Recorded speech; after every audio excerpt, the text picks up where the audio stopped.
یعنی دوسری صدی ہجری جو ہے، سیکنڈ ہجری میں، پہلی صدی ہجری کے اختتام پر حضرت عمرو بن عبد العزیز رضی اللہ عنہ خلیفہ بنے۔ انہوں نے تخت خلافت پر بیٹھتے ہی عموی بادشاہ کی کئی غلط رسومات کا خاتمہ کیا اور خلافت راشدہ کا دور واپس لانا چاہا۔ آپ نے اسلام کے لیے بے شمار خدمات انجام دی۔ ان میں سے ایک سرکاری طور پر تدوین احادیث تھی۔ تو آپ دیکھیے، شروع دن سے احادیث کو لکھنا، جمع کرنا اور اس کو کمپائل کرنا، یہ کام اللہ کے نبی کے دور سے ہی شروع ہو گیا تھا، اور اللہ کے نبی نے خود اس بات کا حکم دیا تھا، اور اس کی وجہ سے کئی صحابہ کے یہاں انہوں نے اپنی اپنی جگہ انڈیویجول لیول پر اس کو لکھ کر رکھ لیا تھا، اور بعد میں اس کو یعنی جمع کر کے پھر اس کو پبلسائز کیا گیا۔ تو یہاں پر ہمیں دوسری صدی ہجری میں، یعنی نبی کریم صلی اللہ علیہ وسلم کے وصال کا پہلے 100 سال اور دوسرے 100 سال میں اس کو دور سوم کہا جاتا ہے، یعنی تھرڈ پیریڈ آف حدیث کی تدوین کا۔ تو انہوں نے کیا کیا؟ سب سے پہلے تو جو غلط رسومات آ چکی تھیں ان کو ختم کروایا، اور آپ نے اسلام کے لیے بے شمار خدمات انجام دی۔ ان میں سے سرکاری طور پر گورنمنٹ کی طرف سے تدوین احادیث کا کام شروع کیا گیا، اور آپ کے مسند نشین ہونے تک اکثر صحابہ جو تھے وہ وفات پا چکے تھے، انتقال ہو چکا تھا، اور جو چند رہ گئے تھے وہ بھی اپنی عمر کے آخری دور میں تھے۔ 110 ہجری میں حضرت یعنی آخری صحابی حضرت طفیل بن عمرو رضی اللہ تعالی عنہ بھی وفات پا گئے۔ اس چیز کو مد نظر رکھتے ہوئے حضرت عمرو بن عبد العزیز رضی اللہ تعالیٰ نے 99 ہجری میں تمام اسلامیہ حکومت میں یہ فرمان جاری کروایا کہ احادیث نبوی کو تلاش کیا جائے اور انہیں جمع کیا جائے۔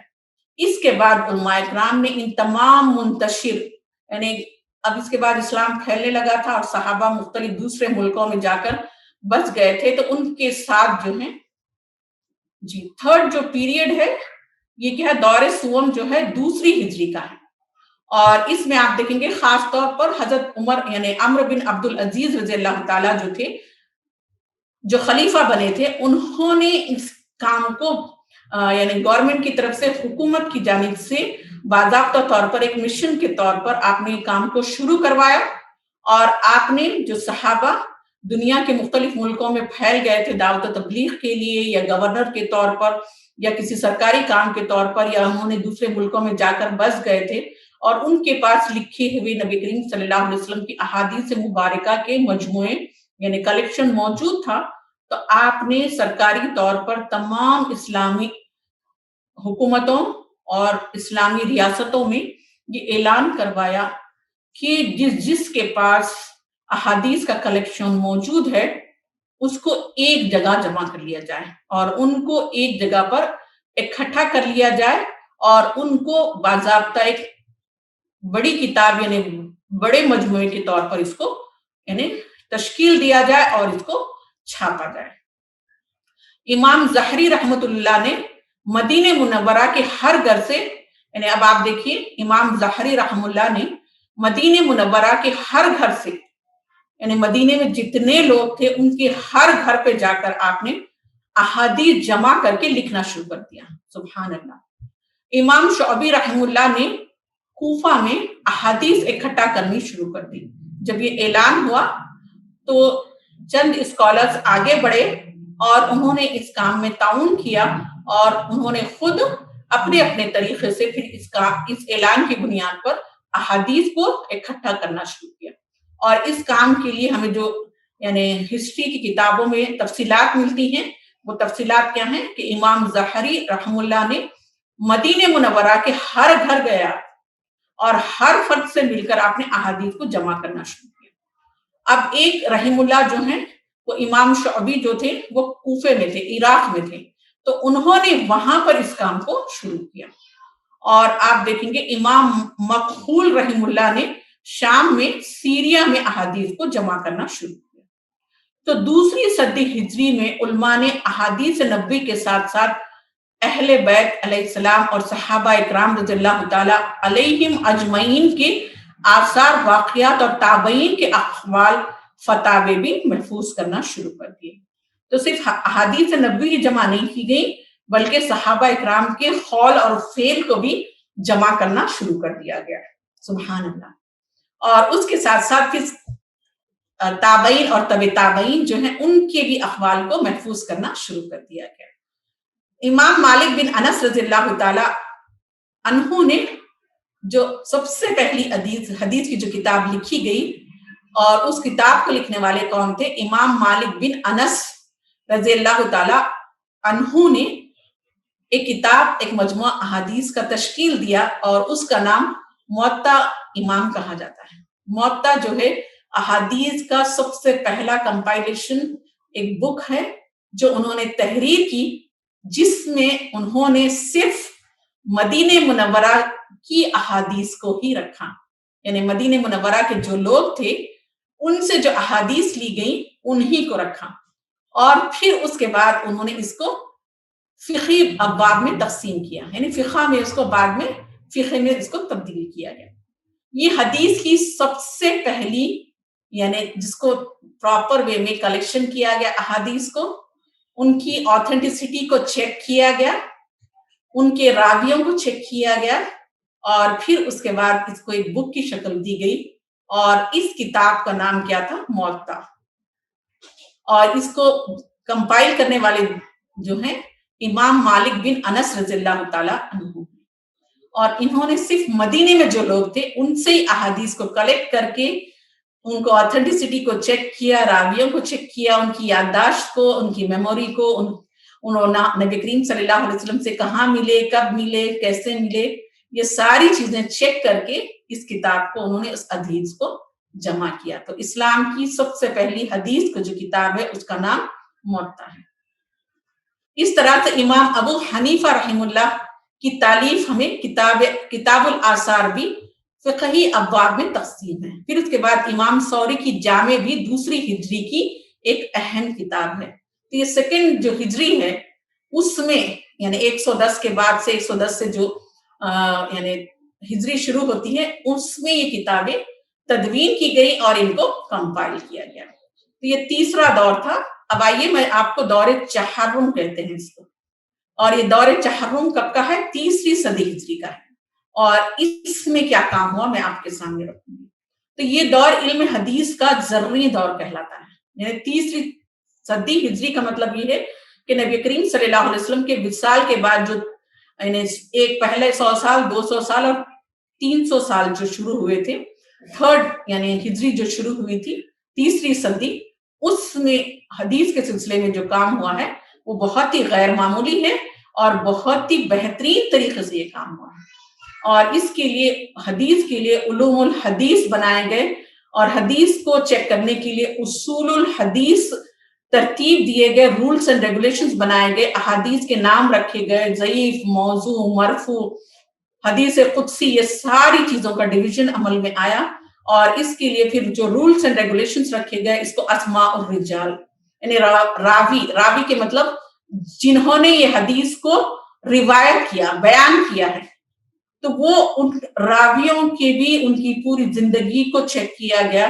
وہ کہاں پیدا ہوئے، کن سے سیکھا، کن سے سنا، اور کیسے انہوں نے اس کو لیا، اور ان کی اب یادداشت کیسی ہے، جس وقت وہ بیان کر رہے تھے ان کی میموری کیسا تھا، ان کا حافظہ کیسا تھا، اور ان کی اپنی زندگی میں وہ سچ کتنا بولتے ہیں، جھوٹ کتنا بولتے ہیں، یعنی ان کا تقوی کا لیول کیا تھا. یہ ساری چیزیں چیک کی جاتی تھی، اور اس کے بعد ان احادیث کو لیا جاتا اور ڈیفرنٹ کیٹیگریز میں ان کو رکھا جاتا.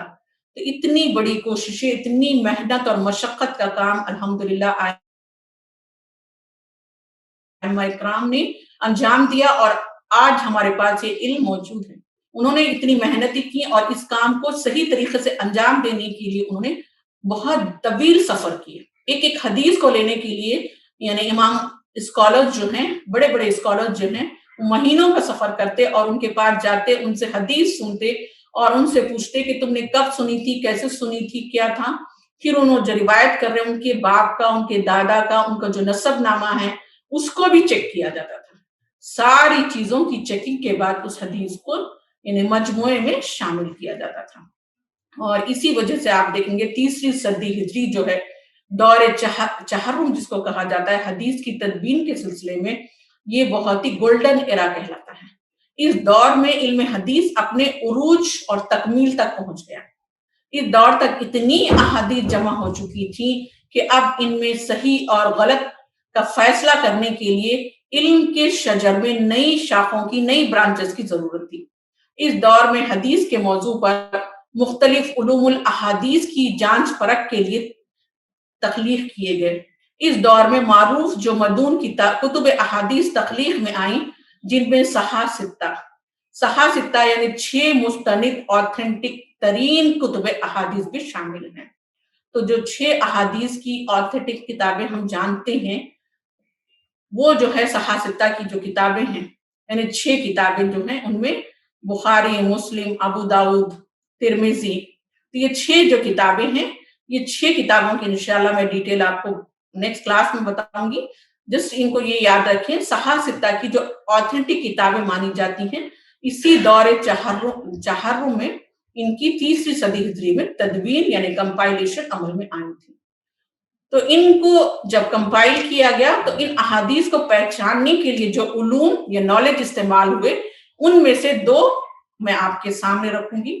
ایک تو اصول حدیث، اور دوسرا جو برانچ ہے، یعنی حدیث کو پہچاننے کے لیے، حدیث کی آتھینٹسٹی کو چیک کرنے کے لیے 2 نئے برانچز کریٹ کیے گئے، اور وہ برانچز کا نام کیا تھا؟ پہلا جو برانچ تھا اصول حدیث کہا جاتا ہے، یعنی اس برانچ کے تھرو ہم اسٹڈی کرتے ہیں کہ صحت و عدم صحت حدیث کی معلومات کا علم، یعنی یہ حدیث صحیح ہے، اس کا راوی صحیح ہے، اس کا حافظہ صحیح تھا، یا آخری عمر میں اس کے دماغ میں خلل واقع ہو گیا تھا، یا یہ بہت جھوٹ بولتا تھا یا جھوٹ نہیں بولتا تھا، اس کے معاملات کیسے تھے، یہ پورے جو چیک کرنے کا علم ہے، اس کو یعنی حدیث کی صحت و عدم صحت معلوم کرنے کا جو علم ہے، اس کو اصول حدیث کا علم کہا جاتا ہے۔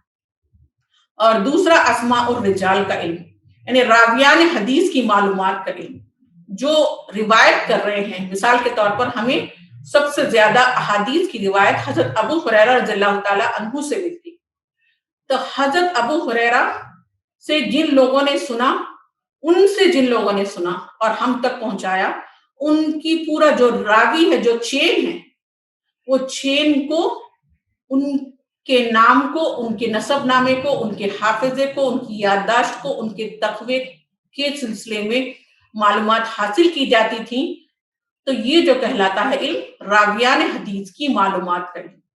ان میں راویان حدیث کی سوانح حیات، ان کی بایوگرافیز، ان کا سیرت و کردار کو بھی زیر بحث لایا جاتا ہے۔ سبحان اللہ، کتنی بہترین بات ہے۔ تو حدیث کا علم ایک بہت ہی بہترین علم ہے، اور یہ علم سیکھنا یعنی فرض کفایہ ہے۔ اور احادیث اکثر، یعنی احادیث کے نام پر بہت ساری چیزیں ہماری سماج اور سوسائٹی میں پھیلائی جاتی ہیں، اور اس کے ذریعے سے خاص طور پر بعد کے دور میں حدیث کے نام پر یعنی بہت سارے منکرین حدیث نے اور بہت سارے دوسرے اہل علم، دوسرے مذاہب کے اہل علم نے بہت ساری چیزیں اس علم کے اندر داخل کر دی گئی۔ بہت ساری ضعیف روایات کو، ضعیف باتوں کو، جو جن کی آتھینٹسٹی کہیں سے ثابت نہیں ہوتی ہے، حدیث کے نام پر حدیث کہہ کر اس کو حدیث کے علم میں شامل کر دیا گیا۔ اس کی وجہ سے عامت المسلمین کو بہت زیادہ مشکلات اور پریشانیوں کا شکار ہونا پڑا۔ لوگ ہدایت، حدیث کے ذریعے، قرآن کے ذریعے ہدایت کے بجائے وہ گمراہی کے راستے پر چلے جا رہے تھے، گمراہ ہو رہے تھے، اور گمراہ کرنے کے لیے مسلمانوں کو یہ ایک ایسی کوششیں کی جاتی تھی کہ حدیث میں جو حدیث نہیں ہے اس کو شامل کر لیا جاتا تھا۔ تو ایسے وقت میں ضرورت محسوس کی گئی کہ قرآن کی حفاظت کا ذمہ تو اللہ سبحانہ تعالیٰ نے لیا ہے، لیکن حدیث کی حفاظت کا ذمہ جو ہے ائمۃ المسلمین کے اوپر ہے۔ اور اللہ تعالیٰ ایسے ذریعوں سے، ایسی کوششوں کے ذریعے سے جب بھی اسلام اور مسلمانوں اور احادیث کے اوپر اس میں غلط چیزیں شامل کر دی جاتی ہیں، تو اللہ تعالیٰ کا نظام ہے کہ اللہ ایسے مجتہدین اور اسکالرز اور ائمہ اکرام کو پیدا کرتا ہے جو صحیح اور غلط کو کھول کر عوام کے سامنے رکھ دیتے ہیں۔ تو یہ اصول علم یعنی حدیث کی تدوین کے لیے اصول حدیث اور اسماء الرجال ایسے کئی برانچز کو کریٹ کیا گیا، اور حدیث کی آتھینٹسٹی کو چیک کرنے کے لیے یہ علم کو سکھایا جاتا ہے۔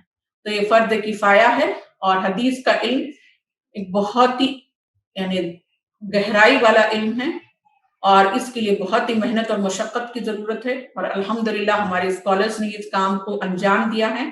اور پھر اس کے بعد تیسری صدی ہجری میں یعنی ان احادیث کو چیک کرنے کے لیے جب یعنی برانچز کو کریٹ کیا گیا، تو پھر اس کے بعد آپ دیکھیں گے ان برانچز کے ذریعے حدیث کو مختلف اعتبار سے مختلف زاویوں میں بھی تقسیم کیا گیا۔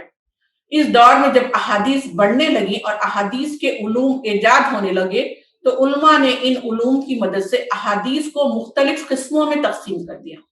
علماء نے کسی حدیث کو ضائع نہیں کیا، خواہ اس کے اسناد، اس کی آتھینٹسٹی کتنی ہی کمزور کیوں نہ تھی، بلکہ انہوں نے کمزور اسناد کے لیے علیحدہ درجہ رکھ لیا کہ نبی کریم صلی اللہ علیہ وسلم کے کسی ایک فرمان سے محروم نہ رہ جائیں۔ سبحان اللہ۔ تو حدیث کی 3 قسمیں ہیں۔ اب میں اس کے بعد آپ کے سامنے حدیث کی قسمیں رکھوں گی۔ حدیث کی جو 3 اقسام ہیں، ان میں سب سے پہلی حدیث کی جو قسم ہے اس کو قولی حدیث کہا جاتا ہے۔ قولی یعنی آپ نے جو بولا، نبی کریم صلی اللہ علیہ وسلم کے اقوال جو آپ صلی اللہ علیہ وسلم نے اپنی زندگی میں مختلف مقامات پر ارشاد فرمائے، وہ قولی حدیث کہلاتی ہے۔ فعلی حدیث، فعلی حدیث یعنی آپ نے کچھ کہا نہیں، لیکن آپ کے عمل سے ہمیں پتا چلا کہ ہمیں بھی اس طریقے سے فالو کرنا ہے، یہ فعلی حدیث کہلاتی ہے۔ نبی کریم صلی اللہ علیہ وسلم کے افعال جو نبی کریم صلی اللہ علیہ وسلم اپنی زندگی میں کرتے تھے، اگرچہ آپ نے اس کے متعلق کچھ بھی ارشاد نہیں فرمایا، یہ فعلی حدیث کہلاتی ہے، جن کو دیکھ کر ہی صحابہ نے نتیجہ اخذ کیا اور اس پر عمل پیرا ہوئے۔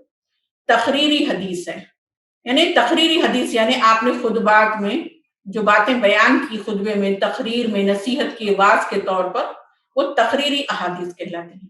یعنی نبی کریم صلی اللہ علیہ وسلم کے سامنے اگر کبھی کوئی عمل کیا گیا اور آپ نے خاموشی اختیار کی اور اس سے نہ روکا، یعنی اسے برقرار رکھا، تو وہ تقریری حدیث کہلاتی ہے۔ غور کا مقام ہے، ایک تو یہ ہے کہ آپ نے جو بیان کیا، اور اصل تقریری حدیث کا جو ڈیفینیشن ہے وہ کیا ہے کہ نبی کریم صلی اللہ علیہ وسلم کے سامنے کبھی کوئی عمل کیا گیا اور آپ نے خاموشی اختیار کی، کسی کو کوئی کام کرتے ہوئے دیکھا تو آپ نے ٹوکا نہیں بلکہ ان کو کرنے دیا اور اسے روکا نہیں، تو وہ کیا کہلاتی ہے؟ تقریری حدیث کہلاتی ہے۔ اور ایک مرتبہ میں اس کو ریپیٹ کر دیتی ہوں، قولی حدیث، فعلی حدیث اور تقریری حدیث۔ قولی کا مطلب آپ نے بیان فرمایا، فعلی حدیث یعنی آپ نے کیا مگر کسی کو بولا نہیں، اور تقریری حدیث کا مطلب یہ ہے کہ کسی کو آپ نے کوئی آپ کے سامنے کام کرتے ہوئے دیکھا تو آپ نے اس کو منع نہیں فرمایا، تو یہ کیا کہلاتی ہے؟ تقریری حدیث۔ پھر شہرت کے اعتبار سے حدیث کی 4 قسمیں ہیں۔ کون کون سی حدیث کی قسمیں؟ متواتر یعنی ایسی حدیث جس کے راوی، جس کو جو چین آف نریشن ہے، ہر زمانے میں اتنے زیادہ ہوں کہ ان سب کا جھوٹ پر اکٹھے ہونا ناممکن ہو۔ اس طرح کی احادیث دوسری اقسام کے مقابلے میں بہت کم پائی جاتی ہیں، اور اس حدیث کو متواتر حدیث کہا جاتا ہے۔ اس کے بعد مشہور ہے، یعنی ایسی حدیث جس کے راوی دور صحابہ میں تو 1 یا 2 ہی ہوں، مگر بعد میں ان کی تعداد میں اضافہ ہو گیا۔ مشہور حدیث ایسی جس کے راوی دور صحابہ میں تو 1 یا 2 ہوں، مگر بعد میں ان کی تعداد میں اضافہ ہو گیا۔ عزیز ہے، ایسی حدیث جس کے راوی ہر زمانے میں کم از کم 2 ہوں، یعنی عزیز حدیث ایسی حدیث جس کے راوی چین آف نریشن جو ہیں ہر زمانے میں کم از کم 2 ہوں۔ پھر غریب حدیث، یعنی ایسی حدیث کہ کسی زمانے میں اس کا ایک ہی راوی رہ گیا ہو، اسے خبر واحد اور مفرد بھی کہتے ہیں۔ پھر اس کے بعد آپ دیکھیں گے حدیث کے 2 حصے ہوتے ہیں۔ کبھی آپ نے بخاری شریف نکال کے دیکھی یا مسلم شریف نکال کے آپ نے دیکھی ہو تو وہ پراپر وے میں حدیث ہے۔ اکثر کتابوں میں ہمیں جو تفسیر کی یا دوسری کتابوں میں خالی ایسے کسی موضوع پر کوئی احادیث ملتی ہیں تو وہ مفہومی طور پر ہوتی ہیں، راوی کے ساتھ نہیں ہوتی، کمپلیٹ حدیث نہیں ہوتی۔ تو اصل میں حدیث جو ہے وہ ایک کمپلیٹ چیز ہے، اور حدیث کے 2 حصے ہوتے ہیں، اور پہلے حصے کو کیا کہا جاتا ہے؟ سند، یعنی سند حدیث کے اس حصے کو کہتے ہیں جس میں راویوں کے نام درج ہوتے ہیں۔ تو آپ بخاری شریف نکال کے کبھی دیکھیے، پہلی حدیث جو نیت کے تعلق سے ہے، جو حضرت عمر رضی اللہ تعالیٰ سے منقول ہے، یعنی انما الاعمال بالنیات، یعنی تمام اعمال کا دار و مدار نیتوں پر ہے۔ تو یہ خالی میں نے حدیث آپ کے سامنے، یعنی جو متن ہے، جو نبی کریم صلی اللہ علیہ وسلم کے الفاظ ہیں، وہ میں نے آپ کے سامنے رکھے، لیکن اس سے پہلے ہمیں حدیث ملتی ہے، اس سے پہلے راوی کا نام ملتا ہے، اور راوی کون ہے اس کی؟ حضرت عمر بن خطاب رضی اللہ تعالی عنہ ہیں۔ تو اس میں لکھا ہوتا ہے کہ حضرت عمر بن خطاب رضی اللہ تعالی پھر وہ کہتے ہیں قال رسول اللہ صلی اللہ علیہ وسلم انما الاعمال بالنیات، یعنی ہمیں یہ ملتا ہے کہ عمر بن خطاب رضی اللہ تعالیٰ نے بتایا کہ نبی کریم صلی اللہ علیہ وسلم سے انہوں نے سنا، کیا کہتے ہیں؟ انما الاعمال بالنیات۔ انما الاعمال بالنیات جو ہے وہ اللہ کے نبی کے الفاظ ہیں، لیکن جو پہلے کا جو ہے وہ آتھینٹسٹی کے لیے کہ وہ جو راوی ہیں اس کو سند کہا جاتا ہے۔ تو یہ بھی ایک علم ہے، تو راوی کو چیک کرنے کے لیے بھی ابھی آپ کے سامنے بتایا میں نے۔ تو حدیث کے جو دو حصے ہوتے ہیں، اس میں ایک سند ہوتی ہے اور دوسرا متن ہوتا ہے۔ یعنی سند حدیث کے اس حصے کو کہتے ہیں جس میں راویوں کے نام درج ہوتے ہیں، یہ حدیث کا ابتدائی حصہ ہوتا ہے۔ اس حصے کے ذریعے سے یعنی علوم اصول حدیث و اسماء اور رجال کی مدد سے حدیث کی صحت کے بارے میں علم ہوتا ہے۔ پھر اس کے بعد متن ہے، متن یہ حصہ سند کے بعد آتا ہے، اس حصے میں حدیث کے الفاظ موجود ہوتے ہیں۔ پھر آپ دیکھیں گے سند کے اعتبار سے بھی حدیث کی 4 اقسام ہیں۔ ایک ایسی حدیث مرسل، موقوف، مقطوع، موصول۔ مرسل کے معنی ایسی حدیث جس کے اسناد میں تابعی کے بعد نبی کریم صلی اللہ علیہ وسلم کا نام ہو اور درمیان میں کسی صحابی کا ذکر نہ ہو۔ موقوف کے معنی ایسی حدیث جس میں صحابہ اکرام رضی اللہ عنہم اجمعین کے اقوال و آثار درج ہو، ایسی حدیث کو اثر بھی کہتے ہیں۔ مقطوع ایسی حدیث جس میں تابعین کے اقوال بیان کیے گئے۔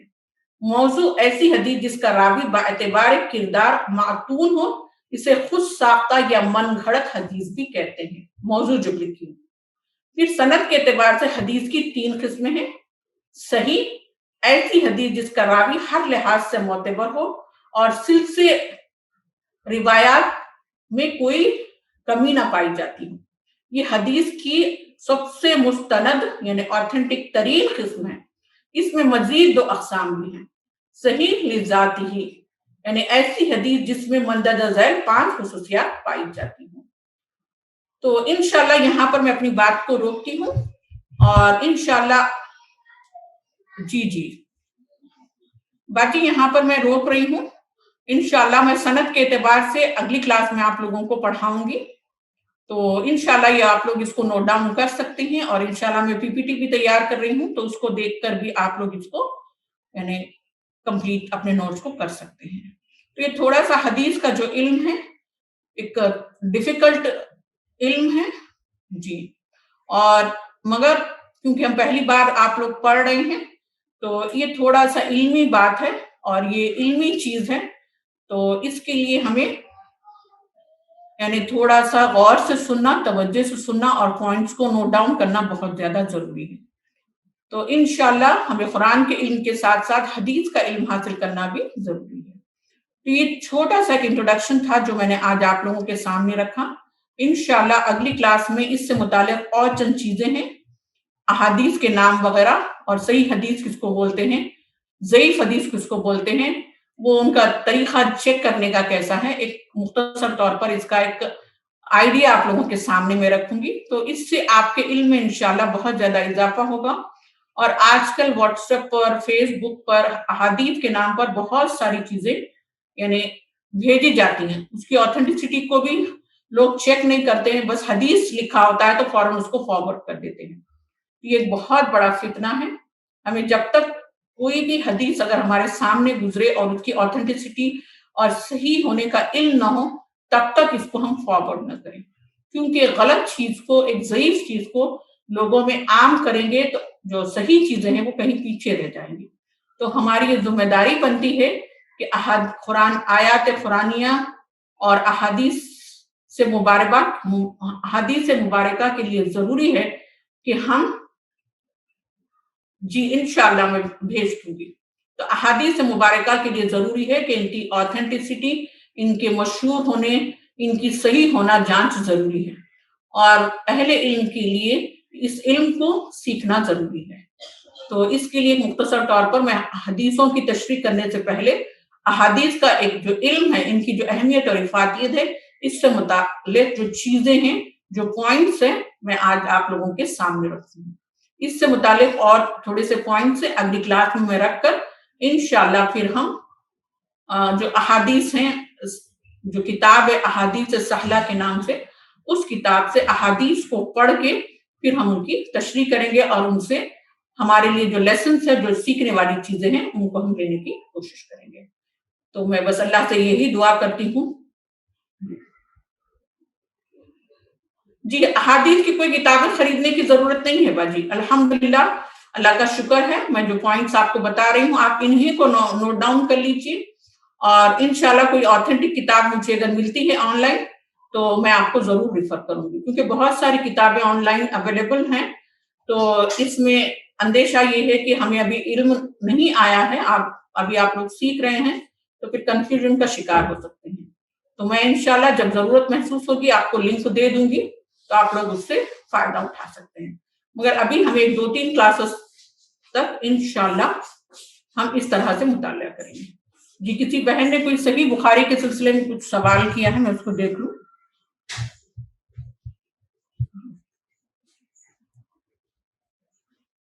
جی، صحیح بخاری آپ کو آن لائن حدیث مل جاتی ہے باجی، اس کے والیومز ہیں اویلیبل ماشاءاللہ سے ہر لینگویج میں، تو آپ اس سے فائدہ اٹھا سکتے ہیں۔